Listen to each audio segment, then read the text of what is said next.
지난 2019년 8월 서울 관악구의 한 빌라에서 아들과 단둘이 살던 한 40대 여성이 숨진 채 발견됐습니다. 침대 위에서 흉기에 찔렸는데 아들도 함께 변을 당했습니다. 수사는 쉽지 않았습니다. 지문과 족적 등 유의미한 범인의 흔적이 남아있지 않았기 때문입니다. 창문도 닫혀 있었고 출입 장치를 뜯지도 않아 별다른 외부 침입 가능성도 발견할 수 없었습니다. 그리고 결정적으로 범행에 사용됐을 흉기가 끝끝내 발견되지 않았습니다. 미궁에 빠지는가 싶었지만 사건 발생 한 달여 만에 별거 중이던 남편이 유력한 용의자로 검거돼 충격을 줬습니다. 그런데도 남편은 끝까지 혐의를 부인했습니다. 그날 집에 함께 있었던 건 맞지만 자신이 집을 떠날 때까지 아내와 아들이 살아 있었다는 겁니다. 법정에선 치열한 공방이 이어졌습니다. 이 남성이 살인을 저질렀다는 직접 증거는 어디에도 없었기 때문입니다. 흉기도 목격자도 없던 살인 사건. 오늘 사건 엑스파일에서는 관악구 모자 살인 사건을 파헤쳐 보겠습니다. 드디어 어제 대법원 확정 판결이 나오면서 마무리가 됐는데, 자, 이 기자가 이 사건을 취재를 했었다고 들었는데 이게 2019년에 벌어진 사건이었죠? 네, 사건이 발생해서 수사 단계는 아니었고 제가 이제 법원을 담당하면서 직접 그 법정에 들어가서 이제 재판 과정을 취재를 했었는데요. 이 사건 같은 경우는 2019년 8월에 일어났습니다. 한 40대 여성이 6살 난 아들과 단둘이 살고 있었습니다. 한 빌라에서요. 근데 어느 날 이제 연락이 안 되는 걸 좀 이상하게 생각했던 이 친아버지랑 오빠가 찾아왔는데 침대에서 숨진 채 발견이 됐습니다. 이 피해자들은 목 등에 수차례 흉기에 찔린 채로 발견이 됐고요.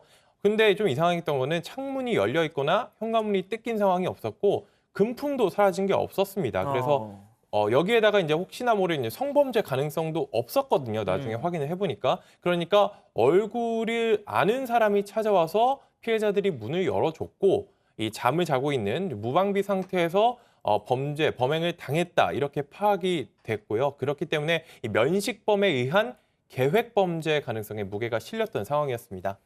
자, 면식범 소행. 그래가지고 별거 중이었던 피해자의 남편이 유력한 또 용의자로 떠올랐죠. 그렇습니다. 일단 이혼 소송 중이었고 별거 중이었는데요. 붙잡혔습니다.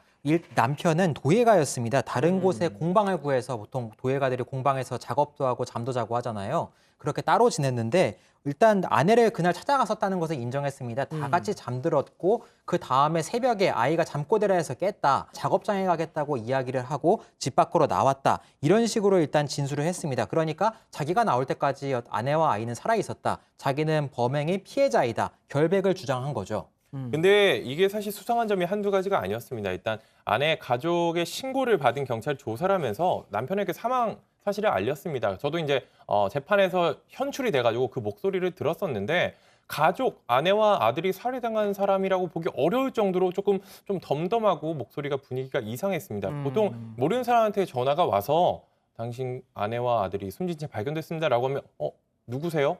어디죠? 어떻게 된 거죠? 라고 묻기 마련인데 마치 전화를 예상했다는 듯이 네? 아, 네. 딱 요 정도였거든요.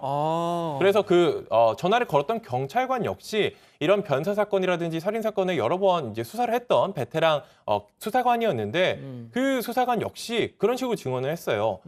내가 이런 사건 많이 다뤘는데 피해자 가족들이 이런 식으로 반응하는 건 처음이었다. 그렇죠. 뭔가 이상하다. 이런 식으로 이제 진술을 했고요. 또 이제 제가 당시 이제 수사를 담당했던 이 경찰관에게 따로 알아본 내용인데 이 수사가 진행되면서 남편이 운영하는 공방에 찾아갔습니다. 경찰들이 찾아갔는데 처음에 이제 조사를 하기 전에 조금 아이스 브레이킹한 차원에서 작품에 대해서 그 도예 작품들에 대해서 이야기를 했는데 갑자기 자신의 작품집을 들고 나오면서 자신 작품을 자랑하기 시작했다는 거예요. 그래서 그 순간 수사관 같은 경우에는 그걸 딱 보는 순간 이 사람이구나. 그런 직감이 왔다고 이야기를 하더라고요. 그렇군요. 자, 그런데 변호사님 중요한 거는 핵심 증거.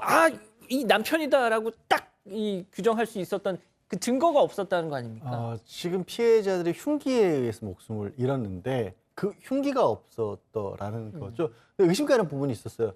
부엌칼 세트가 있는데 이게 그냥 하나만 있는 게 아니라 크기하고 용도에 따라서 여러 가지가 있지 않습니까? 딱 그 세트 중에서 하나가 없어졌다라고 피해자 가족들이 주장을 한 겁니다. 예. 마침 근데 그게 없어진 게 피해자들의 시신에 남은 그 상처와 비슷한 크기하고 종류라는 건데 못 찾았어요, 끝까지. 근데 지금 이 남편이 도예가라고 했잖아요. 예, 예, 예. 이 흔치 않은 전기 가마, 보혈을 낼 수 있는 가마가 있었기 때문에 경찰에서는 흉기하고 또 범행 당시 입었던 옷도 그 가마에 태워버린 게 아닌가라고 추정만 하고 했습니다. 자, 그러면은 그 경찰에서는 이렇게 정황만 있는데 왜 이 남성을 범인이라고, 이 남편을 범인이라고 본 거죠? 일단 범행 동기가 분명히 있다고 봤습니다. 동기? 경제적인 이유, 돈 때문이라고 판단했습니다. 아. 왜냐하면 이 남편인 도예가가 생계 유지가 어려웠습니다. 그래서 아내에게 경제적 지원을 받고 있었는데 이혼 소송이 진행되고 계속 사이가 나빠졌습니다. 그래서 집에 보증금을 노렸을 것이다. 당시 또 경마에 빠져 있었거든요. 그래서 여러 가지 이유 때문에 보증금을 노렸을 가능성이 있다고 봤고 여러 가지 상황 정황들도 파악합니다. 우선 숨진 시각에서 좀 이제 법의학자들이 당시 시신을 좀 부검을 하고 또 감정을 했는데 윗속에 음식물이 남아 있었어요. 이 음식물에 남아 있는 양과 정도로 봤을 때 밤에 음식을 먹고 6시간 안에 숨졌을 것이다. 그러면 남편이 어쨌든 방문했다고 인정했으니까 집에 함께 있었던 남편이 범행을 저질렀을 것이다. 이런 판단을 했고요. 또 그 외에도 남편이 좀 범행 이후에 모든 것을 인멸하는 증거를 없애려 하는 정황도 파악했습니다. 세차도 하고 이발도 하고 헬스장에서는 목욕만 하고 나왔고요. 블랙박스 칩도 사건 다음 날 바로 사서 바꿨습니다. 그리고 심지어 범행 직전 다운받아서 본 영화와 예능 프로그램이 있었습니다. 근데 범죄 관련 프로그램이었어요. 근데 범행 수법이 이번 사건과 비슷했습니다. 그래서 이 내용들을 토대로 검찰은 이 남편이 범행을 저질렀을 것이다 판단했습니다.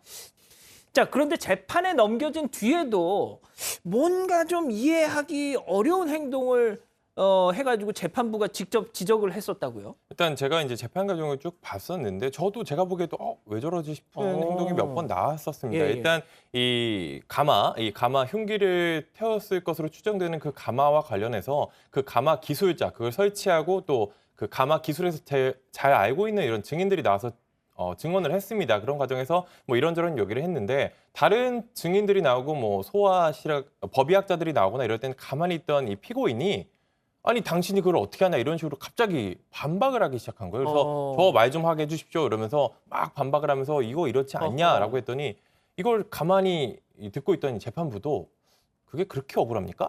라고 이제 이야기를 했거든요. 왜 그걸 이제 그러냐면은 이 기자가 직접 다 보고 네, 제가 현장에 들었는데 이게 사실 유무죄의 결정적인 증인들이 아니에요. 사실 이제 소화 시간이라든지 음식물 관련해서 법의학자들이 쭉 나왔는데 그게 사실 그 범행 시간과 관련된 거기 때문에 그게 좀 유무죄 결정적이었고 이거 흉기 없어지고 한 거는 사실 그 상황에서 그렇게 중요하지 않은데 그렇게 중요하지 않은 거를 자신의 생각과 다르다라는 의미로 강하게 반발하고 거기에 대해서 이제 재판부도 의문점을 나타낸 건데 제가 생각할 때는 현장에서 제가 느낀 거는 그러면은 반박을 안 했던 그 다른 이야기들은 그러니까.